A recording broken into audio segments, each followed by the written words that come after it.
بسم اللہ الرحمن الرحیم، السلام علیکم۔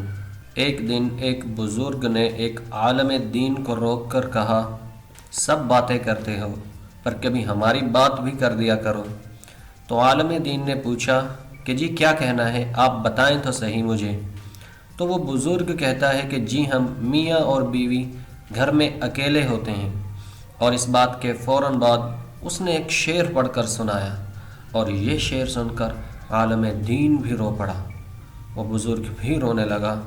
وہ بزرگ کہنے لگا، پتر لے گئے نواں، دھیاں لے گئے ہور، مائی بابا ایویں بیٹھے جیویں گھر وچ بیٹھے چور۔ بزرگ کہتا ہے کہ جی اکیلے رہ گئے ہیں، تنہائی کھا گئی ہے ہمیں، نہ بیٹا ہے نہ بیٹی ہے، بیٹے الگ ہو گئے اور بیٹیاں اپنے گھر جا چکی ہیں۔ بزرگ نے روتے ہوئے کہا کہ کیا ہمارا بھی کوئی راہ ہے، کوئی یار ہے، کوئی سجن ہے، ہمارا بھی کوئی در رہ گیا ہے۔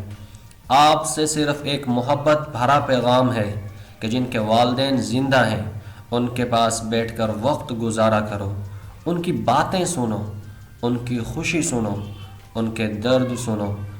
باپ کو وقت دو، نہیں تو آپ جانتے نہیں ہیں کہ اللہ کی قسم والدین سے ملنے کے لیے قبرستان جانا پڑتا ہے۔ آج والدین پاس ہیں تبھی قدر نہیں ہے، مگر جس دن دنیا سے رخصت ہو گئے تو اس دن قبرستان کو جانے والا راستہ کبھی بھی نہیں بھول پاؤ گے۔ ماں باپ کی تکلیف کو نظر انداز مت کیجیے، کیونکہ جب یہ بچھڑتے ہیں تو ریشم کے تکیے پر بھی نیند نہیں آتی۔ والدین کے بغیر گھر قبرستان کی طرح ہوتا ہے۔ ماں کے بغیر گھر سونا ہے تو باپ کے بغیر زندگی۔